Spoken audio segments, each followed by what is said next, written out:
Nos atiende el exministro de Hacienda, Alberto Carrasquilla, y también codirector del Banco de la República. Doctor Carrasquilla, buenos días. Muy buenos días, Julio. Yo no voy a comenzar por la reforma, doctor Carrasquilla. Yo voy a comenzar Ujú. por una pregunta que no me dicen, pero ¿qué es lo que está pasando? La revaluación, Bloomberg acaba de publicar el ranking de la revaluación. Yo estoy seguro que usted lo conoce más que yo, pero no, pero que no es que es el mundo y es que es usual que esto pase y que de pronto el barril de petróleo, pero le doy el dato. Según Bloomberg, en lo corrido del año, el peso colombiano es la moneda del mundo con mejor comportamiento. Revaluación en lo corrido del año, es decir, 5 meses. 14.3. Le sigue el peso mexicano 11, el real brasileño 10, el forint húngaro 10 y el peso chileno 7.5. Doctor Carrasquilla, en términos sencillos, ¿cómo se explica esto? Yo creo que son dos cosas. Una, como usted lo menciona, Julio, pues hay una tendencia generalizada al debilitamiento del dólar americano. Eso se ve en el peso chileno mexicano. Y una excepción que somos nosotros que nos fuimos más allá. Yo creo que eso tiene que ver con el hecho de que la gente se siente mucho alivio de que las reformas que presentó el gobierno y que tiene radicadas en algunos de los casos, pues parece que se empantanaron y eso le da mucha alegría a la gente que está preocupada por el futuro del país. Por esa razón se fortalece el peso, se alivia a la gente, las tasas de interés están bajando, la gente está muy contenta en los mercados con esa perspectiva de que no pasen esas reformas que planteó el gobierno. Doctor Carrasquilla, todas estas personalidades que firman sobre esta propuesta, pues tienen argumentos eminentemente técnicos. Pero obviamente el gobierno insiste en que esto es un golpe blando, ¿no? Y que, bueno, que si no pasa la reforma iremos a la calle a reclamarla. O que las EPS se van a morir solas, se van a morir solas porque no hay plata. Yo quisiera preguntarle a usted como un hombre que ha manejado la chequera de Colombia. ¿No hay ninguna, ningún punto de esta reforma que sea consecuente con las finanzas del país? ¿No se salva nada? No, yo creo que no se salva absolutamente nada. Yo creo que hay unas motivaciones, está en la exposición de motivos con las redes de atención primaria que son que tienen debilidades en Colombia que se podrían atender. No se necesita una reforma legislativa para avanzar en esos frentes. Y eso es lo rescatable, digamos, cosas que no necesitan cambios en el marco legal, pero de resto me parece a mí que es echar 30 años para atrás. El sector de la salud en Colombia no tiene absolutamente nada rescatable. Sí, doctor Carrasquilla, pero en medio de esa polémica carta que ustedes mandaron, pues el presidente Gustavo Petro respondió y le salió al paso a esa misiva mencionándolo justamente a usted, quien le dijo que pues retirara esta reforma a la salud y él le dice al presidente que cuando era ministro de Hacienda usted le pidió retirar la reforma tributaria y que ahora pues usted está en contra de los pobres y trabajadores al pedir que se retire esta reforma a la salud. ¿Usted considera que si se retira, pues se van a afectar las personas más vulnerables? Sí, ese Twitter que menciona me produjo tres sensaciones, ¿no? Una sensación, llamémosla humanitaria, una sensación empírica y una sensación política. Por el lado humanitario, yo lo que diría es, cuando leí ese trino, yo no estoy en el Twitter, pero sí me lo reenviaron, yo sentí un poco la sensación de pobre hombre, pobre presidente, está en un lío muy grande. Ahorita en las encuestas que acaban de leer, que tuve la fortuna de escuchar y agradezco mucho, pues ahí se ve una persona que está en una situación personal que por sentido humanitario uno eh, pues le siente cierta compasión al sacar un Twitter de esos, uno de sus, creo que tuitea 20 veces al día, según un estudio reciente, un veinteavo de eso lo dedica y uno dice, hombre pobre, reacción humanitaria. La reacción empírica, y es que las dos cosas que dice son falsas. En primer lugar, ni la reforma que yo le presenté al país en su momento atentaba contra los pobres, no lo digo yo, lo dice una persona que de todo podrán decir menos que sea interesado políticamente, que es ni más ni menos que Eduardo Lora. Eduardo Lora hizo un estudio de la reforma que yo presenté y llega a una conclusión que dice, y cito textualmente, porque aquí lo tengo: esa reforma tenía efectos favorables en la mitad más pobre de la población y habría logrado contra un poco de mayor carga tributaria en las clases medias y altas. Y dice también Eduardo, en la reforma de Carrasquilla hubo una situación desafortunada, una situación desafortunada, y es que los políticos no se tomaron el trabajo de estudiarla. Yo creo que uno de los políticos que no se tomaron el trabajo de estudiarla fue precisamente el hoy día presidente Petro. Y por el lado de que la reforma de la salud, o que estas 140 y tantas personas que firmamos esa carta, que es una carta respetuosa, una carta con argumentos, una carta que no hace llamados a incendiar el país, una carta que lo único que pide es que haya diálogo democrático, porque hay razones de fondo para pensar que hay cosas para mejorar dentro de esa reforma, pues contra los pobres, es absolutamente falso. La gente en Colombia no recuerda, es decir, eso fue hace 30 años, pero hace 30 años antes de la Ley 100 y que empezara este sistema de salud que tenemos hoy en día, pues el mundo se veía en dos: los ricos podían tener, o por lo menos las gentes formalizadas, que eran el 20% de la población, tenían acceso a los servicios de salud, y el otro 80% era básicamente un tratamiento de limosneros. Hoy en día, persona que nace en Colombia, persona que tiene acceso al sistema de salud. Sí. Y eso, empíricamente, los dos puntos son falsos. Y en términos políticos, pues yo sinceramente creo que, como efectos prácticos, y la encuesta que ustedes acaban de leer es una manifestación más, pues este gobierno prácticamente está pasando aceite. Yo creo que ya se acabó. Vienen unas elecciones en octubre, en el cual la gente tiene que salir a expresarse y decir si está de acuerdo con este descuadernen que tienen en el país, o si quiere de verdad empezar a tener discusiones serias sobre los muchísimos faltantes que tiene el país. Sí, exministro, partiendo de que usted no rescata absolutamente nada de esta reforma, ustedes en la carta aseguran que la implementación de este sistema público que propone el presidente Gustavo Petro podría generar nefastas consecuencias, y allí incluyen dos palabras que me llaman muchísimo la atención: el tema de la pobreza e inequidad. Explíquenos eso, por favor, exministro.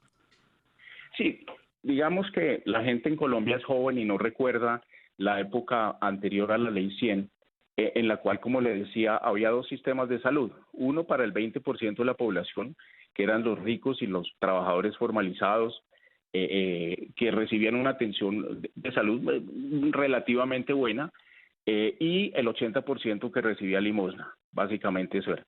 Y el sistema que tenemos actualmente, en el cual no es el 100%, pero sí supera el 95% de la población, en el cual la mitad de esas personas pagamos algo para tener el acceso a la seguridad, al seguro de salud, y la otra mitad está subsidiada. Los contribuyentes ponen los recursos necesarios, pero el hecho es que todo el mundo tiene acceso a la salud. Si volvemos al sistema anterior, yo predigo, y puede ser que algunos de mis colegas que firmamos esa carta no estén necesariamente de acuerdo conmigo, vamos a volver al sistema del 80-20, limosneros versus afortunados. Pero, exministro, cuando usted dice que no hay absolutamente nada rescatable de esta reforma, pues hay personas que incluso firmaron esa carta que han señalado que hay temas que se pueden rescatar en temas de prevención, de acabar con integración vertical. A usted decir que no hay absolutamente nada rescatable en esta reforma, ¿no hace un poco, no da un poco la sensación de que esta es más una venganza que un análisis técnico sobre una reforma del gobierno? No dije que no haya nada rescatable desde el punto de vista conceptual, sino desde el punto de vista legislativo. Lo que le dice es que las cosas que hay para mejorar en el sistema de salud colombiano, que son muchas, se pueden lograr con un debate sensato, con un debate argumentado, en el tema de atención primaria, en el tema de prevención. Todo eso se puede hacer. Eso no hace rescatable una propuesta legislativa. Eso no tiene que ir al Congreso de la República. Eso se puede solucionar por la vía de tomar decisiones y gobernar, que es un poco el recurso escaso en los días que corren. Se habla de consultar a los técnicos y eso está bien, pero muchos ven en el mensaje un tono de desconocimiento del papel del Congreso. que en últimas es el Congreso donde se tramitan este tipo de iniciativas, como si se tratara de trasladar ese papel del Congreso a los técnicos. Me encanta la claridad que usted hace en ese frente, y es, yo creo que hay muchísimas cosas que requieren del Congreso de la República, discusiones a fondo. Inclusive esta reforma tiene que ver con temas estatutarios, ya ha debido ser tramitada como tal. Y el Congreso de la República le corresponde esa evaluación, y habrá gente que dice que está de acuerdo y gente que dice que está en desacuerdo. Pero los arreglos de los puntos cruciales para los colombianos en materia de atención primaria, de prevención, etcétera, eso no se necesita nada diferente a administrar. Hay una división de poderes en el cual el Ejecutivo ejecuta, y la ley vigente, el marco normativo vigente da para arreglar la inmensa mayoría de los problemas que tiene nuestro sistema de salud. A eso se refiere. De ninguna manera se trata de una misiva que busque de ninguna manera perturbar ese papel esencial que tiene el Congreso de la República, y que yo más que nadie tengo claro que la importancia enorme que tiene esa discusión en el Parlamento. Mi punto es, nada de lo que está contenido en el proyecto de ley tiene justificación legislativa.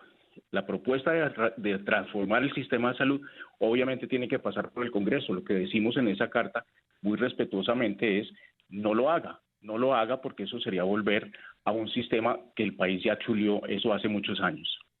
Claro, exministro, pero es que uno mira a los firmantes de la carta, y ahora que Julio nos decía es que no hay alguno que no es exministro, pues sí, hay muchos exministros, hay líderes gremiales, políticos, profesores, y entonces ahí es donde surge la crítica vista desde la perspectiva popular.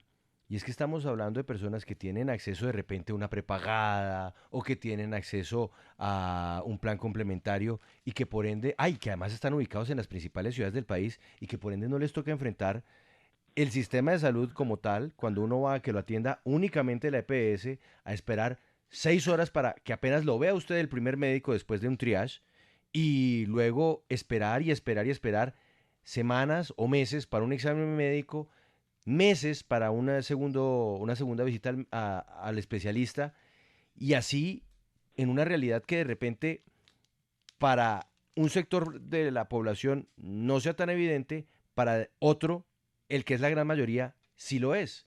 Y ahí es donde se puede estar generando una distorsión, y sobre todo las críticas a este mensaje que ustedes envían. Y es que de repente los firmantes no viven lo que vive la mayoría de los colombianos. Dos respuestas. La primera, yo creo que si usted cree que la reforma va a solucionar ese problema de que uno espere 6 horas en el triage antes de que lo atienda el médico, está muy equivocado. Le pongo el ejemplo de un sistema de salud más socializado que el nuestro, que es el de Gran Bretaña. Semejante país tan importante, semejantes recursos que tiene, semejante capital humano que tiene, y usted lee sistemáticamente en los periódicos locales, en el Financial Times, por ejemplo, cada rato, las largas listas de espera, que en Colombia somos unos reafortunados. Entonces, si usted cree que la reforma de salud le va a minorar los términos de 6 horas al colombiano promedio, está muy equivocado. Se le va a aumentar o se le va a hacer imposible. Ese es el primer punto. Y el segundo, pues esa sensación de que es que los que firman son unas personas que no tienen nada que ver con la realidad colombiana, me parece que también es falso. No hay ahí una sola persona que no esté legítimamente preocupada por el futuro del sistema de salud en el país, y lo firmaron bajo el entendido de que aquí no están buscando nada diferente, aquí un sistema que ha sido bueno para la población colombiana no se perturbe en los términos en que se tiene contemplado en ese proyecto de ley nefasto. Doctor Carrasquilla, yo le tengo una última pregunta que no tiene que ver con la reforma, sino con algo que usted dijo en su visión sobre el futuro del gobierno. Usted dice que el gobierno se acabó y que estamos ante una situación de desgobierno, me pareció entenderle. Sí, han salido personas muy importantes del gobierno.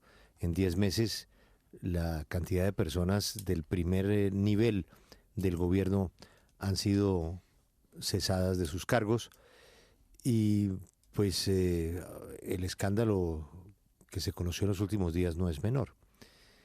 Pero usted, que ha sido hombre de Estado, entiende que si el gobierno se deteriora y pasa lo que usted anticipa, ni más faltaba que usted tiene todo el derecho a criticar al gobierno por las razones que nos ha expresado, y muchos de los firmantes de la carta y muchos de los oyentes tienen las mismas críticas, pero cuando un gobierno se cae o un gobierno deja de operar, pues eso se traduce en el futuro del país.